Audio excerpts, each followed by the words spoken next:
So when the two families were together, how many siblings was there then?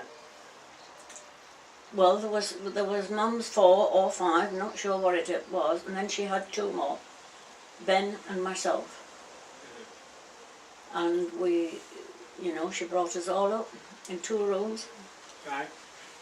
And where was that? In Jarrow, Queen's Road. Queen's Road, yeah.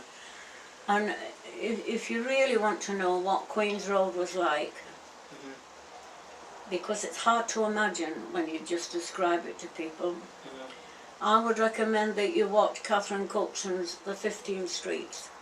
Yeah. Because it is Jarrow to a T. Yeah. There's the street where we lived, and at the top there was the Shell Mix thing. It's covered in Shell Mix tanks now, you know. Yeah. But then there was just the one at the top of the street, and down the road led to the docks. Yeah. I've actually worked in Shell. Still. You've worked in Shell? Yeah, that's what I do. It would be slightly different. Yeah, it's different, but the location's different the same. altogether. Yeah, but the location's the same. Yeah, but I started... You've got some beads behind it as well. Oh. Beads World. I still go there. Yes. I go there. It's the only place I feel at home. Is it really? Oh yeah, I go there. I haven't been lately, but I used to go there every Sunday if I'd know what to do. Yeah. Yeah. The girl on the thing, the woman, old woman she is, she used to wait for me, and if I was to turn up, got something for you. A cup of tea and a bit of biscuit. And after that I started making scones and taking them down to it, you know. But that's another story. But so you're all living in Jarrow? We were all living, well, yes, we were all living in Jarrow. I don't honestly remember Bella and Jerry living at home as such. Right. I was very young, and during that time they went away to work, which everybody did. Well, they had no children then? They had no children then? Who, Bella and Jerry? Yeah. No, they were just school leavers. Yeah. And Bella went off to London to work in service, but the service was in hotels.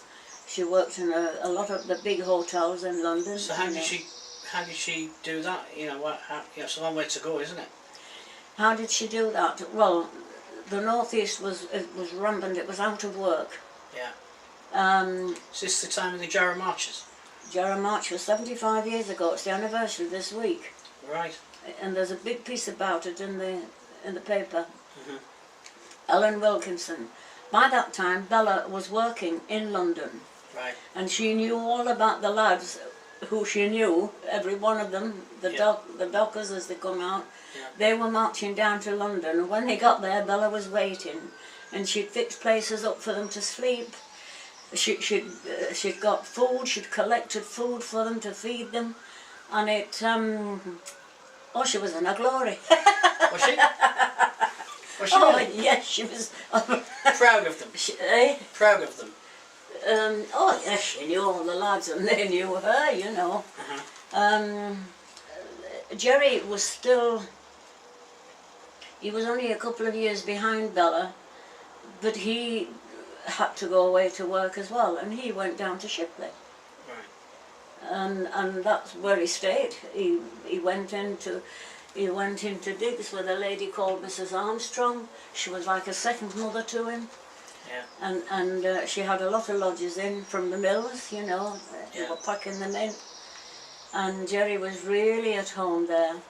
And he stayed there with Mrs. Armstrong until he was 19-year-old, and he was called up for the army. Right. When the war started. And he went abroad within about 2 weeks. And this is Phil's uncle? Yes. Real, full uncle? Full uncle, yeah. Yeah. And he went... Jerry was sent abroad, and he stayed there for 7 years. He married before he went. He married May before he went. But she never saw him again for 7 years. Yeah. He went right through Rommel. 7 campaign medals Jerry had. Yeah. And then that bloody British Legion wouldn't give him a military funeral. No. Oh, I was livid. Livid about that. Yeah. But that's another story. Yeah. And that wasn't the case. Was it not? No. Oh, I thought it was because... No, I'll tell you why it was, and I was furious when Michael told me. Yeah. I said to Michael when Jerry died... And Michael is Jerry's son. Jerry's son. Which is a cousin to... And the only son. Yeah, and full cousin to Phil. Yes. Yeah. The story that Michael told me was, because it was me that mentioned a military funeral with the trumpeters and everything, you know. Yeah. I've seen one a while previous to this, and I was so impressed with it. And I said to Michael, how about a military funeral? He was all for it. He went down to the British Legion. When we got to Jerry's funeral, I realised it wasn't a full thing. And I was horrified. There was no trumpeters there. They played a record of trumpeters. Afterwards, I asked Michael, I said, what happened to the full military funeral? They wouldn't give it him because he wasn't a member of the British Legion Club in Shipley. Right. That was a disgrace. An absolute and total disgrace. Yeah. One day I might do something about it. But 7 campaign medals was no reason, wasn't good enough, you know. Anyway, that was Jerry. Yeah. So there we are now with Bella and Jerry away from the family home. Yeah. One in London and one in Shipley. Yeah. Leaving Jim and Harry at home with Ben and myself. Yeah. And my mum and dad. Now Jim and Harry are brothers. Yeah, but the full uncles. Brothers. Full cousins of Phil. Uncles, aren't they? Yes, sorry, uncles. Bella's brothers. Yeah. So what happened with Harry? Well, I know, but for the record, what happened with Harry?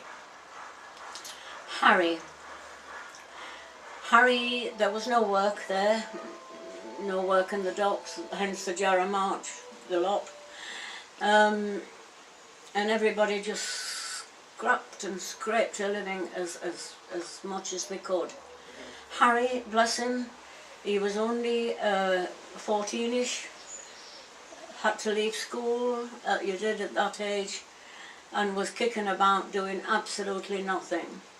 He spent his time, somebody, I don't know who it belonged to, somebody had what we always called a sculler boat. It was just a flat bottom boat that you rowed. Yeah. And he made a few coppers, and I mean coppers, not shillings, coppers. Yeah. He made a few coppers waiting with this boat, and as the men, the sailors got off the ship and came back and had to report, you know, and the ship sometimes was at the other side of the water. Yeah. I mean, they were everywhere in the river. Yeah. And Harry spent his time, twopence a journey, I remember this, 2p a journey they used to pay him to row them out across the river to the boat that they were working on, and that's how he really earned a living like that. Yeah. But there was nothing else to do, bless him, you know, everybody was in the same boat. Yeah. The other thing that he did was chopped firewood. Any bits of wood, driftwood down on the shore, the river bed, you know, used to come up. He would bring it home and he would chop it and he would make bundles of firewood. And I believe he made a barrow, a homemade barrow, and he shoved this bloody firewood round the doors, penny a bundle to light the fires with. There was no coal. And that's how he scrapped a living. When he was 16, he disappeared. Came home one night. Where's Harry? Don't know. Nobody's seen him. Dad went out looking for him all night. This is his stepdad? Yes, yeah. Went out looking for him. Can I just at this point tell you, there was no such thing as stepdad, stepmom, half-brother, we were family. And were you a proper family? Yes. You were a proper family then? We were a proper family and regarded as a family. Yeah. And as I say, Dad went looking for him. He was terribly worried, wondering where he was. And then somebody told him that one of the captains on the ship had come down the dock road to the pub on the corner where all the lads and the men, because there was no money to spend inside, they used to stand outside smoking and just having a laugh, you know. And all the lads were there because there'd nothing else to do, there was nowhere to go. And this captain of the ship come, he says, I'm in a fix, I'm off to Belgium and I want to, one man hasn't turned up, a stoker he was, you know, and Harry went with him. Yeah? Yeah. And we never heard, we heard this story about him going on the ship, but we didn't know where or where he was. Then 3 weeks later, we got a letter from him. And it's the only time I've seen my dad cry. When he got this letter. And Harry was full of apologies and said he hadn't been able to write before because he'd been so seasick. Really? Yeah. And they were in Belgium, but he would be coming home shortly, and he did. Now, he didn't stay home very long. He was off again to sea, you know. Right. And but when he used to come home, he loved the Navy. He really did. Yeah.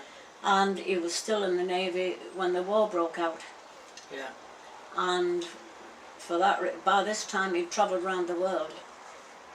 And but he still hadn't a proper home. My dad had moved somebody else in at this stage, and the boys didn't like that. Didn't like it at all. Didn't matter to Jerry because he was away. How? Dad had moved a woman in who lived next door but one, called Mrs. White. Yeah. I'll tell you about Mrs. White one of these days. Yeah, because you never mentioned her before. No, and because the boys loved my mum. Yeah. They really did, and they were horrified to think that anybody could have replaced her. Right. And and I think psychologically, looking back and now, it must have been a terrible blow to them, knowing that they'd lost their mother. Yes, they had a stepfather, but I think they felt as though they'd lost their identity a bit. Yeah. You know, Yeah. but that's only my opinion. So Harry just travelled the world, and when he came home, he, you know, he more or less used to stay in port, Glasgow or wherever he was. But if he was home for any length of time, he used to come to my sister at Sheffield, where I was living at the time. Yeah. Harry eventually stopped going home, even though my dad was still alive. Yeah. He stopped going home because he wouldn't go anywhere near this woman. Right. But at home at that time was me. First of all, there was Jim, older than the others. There was Ben, who was older than me, and then there was me. Yeah. 3 of us at home. But he always came to see us. But we were all on the streets anyway, you know, Yeah. playing in the streets. Right. So and I was always aware and sure of seeing Harry when he came home, although he didn't really have anything much to do with my dad that I heard of. Right. I don't know what went on behind the scenes, I was too little. Right. But so that was the story there. Jerry was in the army when he first went down. He was called up for the army when he was 19, and off he went chasing Rommel through Africa and Italy and Greece and all the lot. Yeah. So Bella's down in London in service. When Mum died, Bella came home. Right. And she wasn't in London then. She was talk about name dropping. She was working for Billy Butlin in Skegness when he opened his first holiday camp. Really? Yeah. And she was working there. What was she doing there? Red coats, whatever they used to call them in those days. What, would she go up on stage and that? No, that's not entertaining. No, she was just... She was working on the camp. Yeah. I'm not sure what she was doing, but that's where she met Fred. Right. Phil's father. Right. He was a waiter. He was a really, really good waiter. He had a very good reputation. And him and Bella piled up together. Yeah. And then Mum died. Your mum? Yeah. Bella came home for the funeral. Up to heaven? To Jarrow. To Jarrow, sorry, yeah. And then she went back again. The next time we saw her, she had Jarrow, who was 2-year-old. Yeah. She used to come home for leave, you know, for little holidays. Used to stay with her father's sister. Right. Auntie Abby Young lived in Primrose. Oh yes, everybody loved Auntie Abby. Yeah. Yeah. She was the straight as a die. Yeah. And I'll tell you what, she was the barmaid in the Ben Lomond. She had an invalid husband and had to work. Right. And she worked in the Ben Lomond in Jarrow. Yeah. If you talk to any of the old folks, they'll all tell you about Abby Young. Yeah. And she was a lovely lady. I was very fond of her. Yeah. Sure. Auntie Miney took Ben, my father's sister took Ben, leaving me at home with Jim. Mm-hmm. Jim was still at home. Right. And Jim... And in them days that was sort of the done thing, was it? You know, sorry? In them days that was the sort of the done thing, was it? Yes, it was the done thing. Mm. Nobody could understand why Auntie Miney, because I was the only girl, I mean Bella was adult then and leading her own life, but nobody could understand why Auntie Miney didn't take me instead of Ben, because Auntie Miney more or less adopted Ben and he went to live with them. Right. Just up the road. He came home every day, but he was living there and turned into a right little Fauntleroy. Lord Fauntleroy, we all called him that. Yeah. Lord Fauntleroy. This is Phil's uncle, yeah? He used to wear gloves. Did he? We all used to take and make out of him. However... No, it's good, these little stories. Eh? They're good, these little stories. And, but I stopped at home with my dad. Yeah. And virtually run wild for 2 years. Did you? Yes. I think you've been running wild for 80 years.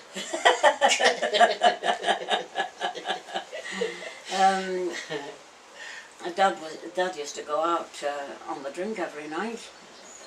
Yeah. And come home and happy as Larry, but as drunk as a lord. Yeah. And the war was on, of course.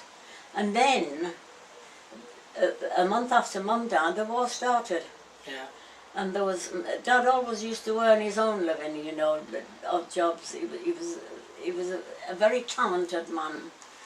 And he could do anything, from mending clocks to, you name it, he could do it. And would Phil know this? No, he wouldn't know this. Mm. But he used to scratch a living. When I say a living, he used to scratch money together to go to the pub at night, you see. Yeah. That was his life. Yeah. And as I say, I run wild. Yeah. And I'd only Jim, which is why I was always close to Jim. I loved him. Yeah. I loved them all, but Jim was the most gentle person that you've ever seen. And how old was he? Jim would be about 14, 15 then. And working, was he? No, well, there was no work. No.